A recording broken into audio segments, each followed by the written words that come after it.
민당 38, 국내 39, 녹색정당 2, 상호의 1, 합시다 3. 네, 여론조사 응답률이 나왔습니다. 서울에서 지역구 국회의원 누구 찍겠냐라는 의사를 물었을 때 양당의 지지율이 38대 30%딱 붙어있는 상황이에요. 정치적으로. 네.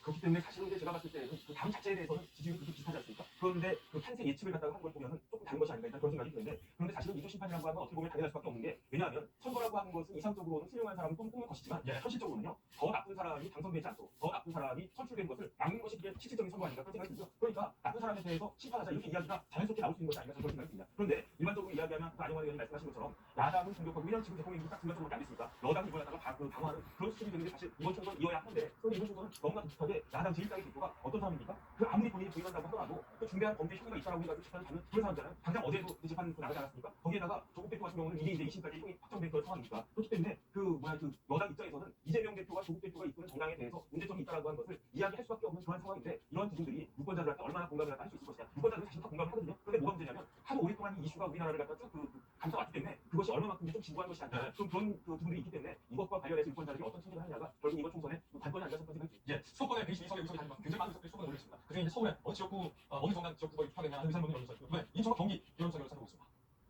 인천과 경기에서 어느 정당의 지역구 투표에 투표하느냐고 물었을 때 민당이 38, 국민의힘이 38, 딱 터져요.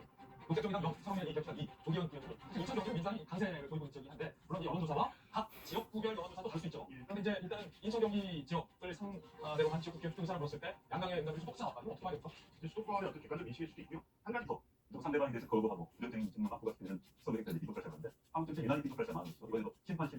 그러니까 기본적으로 선거를 통해서 미래를 선택하겠다. 여러분들 삶이 이렇게 빠져나가겠다. 우리의 나라가 이렇게 그런 시장을 보여주는 게 선거의 가장 목표입니다. 심판에서 이 사람 어떻게 죽이겠다. 어떻게 뭐 막아주겠다. 그게 선거의 근본적 목표는 아니거든요. 그런데 우리나라에서는 제가 이제 뭐 이런 프로그램 자꾸 이야기하듯이 선거라는 게 특히 한국 정치가 실축 정치, 남의 실축에 비해서 자기가 골을 넣으면 얻는 이유로는 그런 정책을 하다 보니까 결국 남 공격해서 뒷골을 나서 상대방 실수하기 위해서 그때만 이런 정책대가 반복되고 있습니다. 그래서 이번 선거에서 많은 어른들이 하고 있습니다. 이렇게 소만 말이 남만은 비만 남만 그런 생각 없었다 하는데 이건 저도 공감하고 이번 선거에서 정책이라고 다 전날 이야기했습니다만 좋을 줄 알았습니다. 그만큼 다른 것이 압도될 때 정책으로 있었지만 그런 야당에서 이른바 비속에서 압도적인 그런 선거 판이었다는 생각이 들고 그래서 선거 운동 끝나서 아쉬움이 남는 선거다. 그래서 이런 선거 과정 통해서 선거를 새로운 어떤 모습일까 좀 아까웠습니다.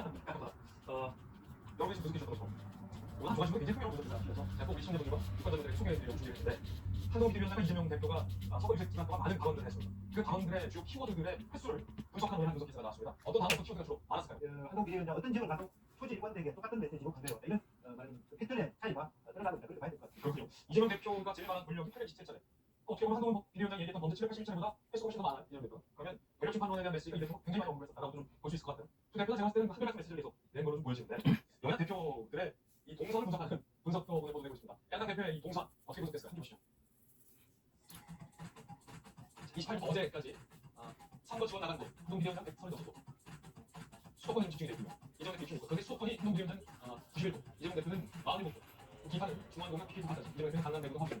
선거동이 약 10% 수도권에 집중돼 있는데 지금 지원을 한동훈 비대위원장 훨씬 더 많았거든요. 2배 이상 지원 있는데 이재명 대표가 2배 이상 선거 지원 유세를 받았고 수도권 역시 이재명 대표가 한동훈 비대위원장이 2배 이상 좀 더 받는 그런 걸로 보이는 이 기사입니다. 한동훈 비대위원장은 똑같긴 했어요.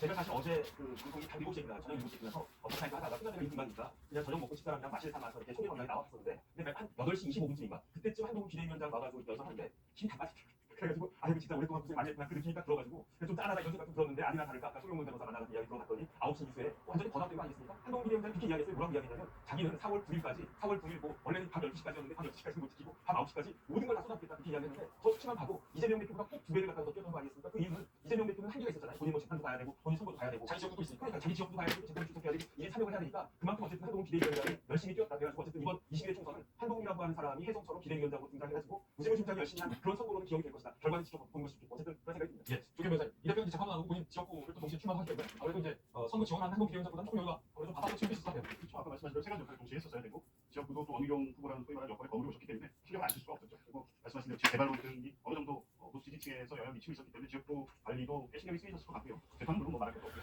근데 어쨌든 이 제한된 거에 대해서 효과적으로 어떻게 일정을 짜느냐가 중요한데 주로 수도권하고 최근에 경합지로 되는 도의원들이 많이 들으신 것 같습니다. 그리고 또 눈에 띄는 거는 최근 선거 막판에 경기 지역 중에 지난 총선에서 민주당이 가져오지 못했던 지역이 경합지로 올라오면서 대구에서 분을 들으셨어요. 포천과 비교합니다. 양주 이천. 정말 전통적으로 민주당이 거의 한 번도 된 적이 없는 지역이거든요. 그래서 수도권 선거가 물론 이 서울 한강벨트라든가 뭐 부산 제주 수원 이 옆에 지역을 중심으로 해서 총 명확히로 분류해서 한 가지 결국 알 수 없는 상황이긴 하지만 전체적으로 볼 때에는 충분히 열세 지역인 곳조차 승부가 가능한 정도로 올라오고 있었다. 그래서 이제 그런 부분을 효과적으로 일정에 반영을 해서 전체적으로 151석 단독값을 잡는 플러스에 대한 욕심이 없으시겠습니까? 이제 그런 부분 일정들이 제한된 일정이나마 효과적으로 잘 관리됐고 한동훈 위원장만큼 그 횟수로는 미치지 못하지만 내용적으로나 실제 혹은 전략적으로는 충분히 또 열심히 소통을 하셨다고 생각합니다. 자, 이번에 저희가 그냥 다음 이야기 주제 공개하겠습니다. 한번 보시죠. 80%가 넘었습니다. 여기가 15.7%를 기대를 기록하고 있습니다. 2000년 11.9%를 기대를 기록하고 있습니다. 광주입니다. 기대를 11.1%. 대전 12.2%를 기록하고 있습니다. 울산입니다. 14.2%. 네, 세종입니다. 10.8%를 기록하고 있습니다. 여기는 13.2%를 기록하고 있습니다. 가장 15.8%를 기록하고 있습니다. 충북입니다. 15.2%를 기록하고 있습니다. 충남 15.4%, 동남으로 충남 충북 충북이 높습니다. 경북 12.8%, 전남입니다. 13.1%, 양국 14.9%. 그때 민주당의 그때 조국 대표를 포함한 민주당 주요 인사들, 또 민주당 불러서 주요 지지계층 인사들이 투표를 70% 넘으면 방한내 나와서 노래를 하겠다. 차를 타냐 노래를 하겠다고 아마 탈사람 조국 대표 그런 입장 이야기했습니다. 그러나 투표 70% 넘고 박근혜 후보가 대통령 당선된 순간 그런 공약은 누구도 지지 않았습니다. 두개의 각에 빠진 거죠. 70 넘으면 당연히 민주당별 다시 언제 누가 이길 것이라고 주장해왔고 이렇게 해왔는데 이게 깨진 겁니다. 그 이후로 투표율이 높으면 조국 대통령이 불리하고 민주당별 생각이 유리하다는 게 깨진 것이다. 그렇기 때문에 이번 선거도 투표를 어떻게 하는지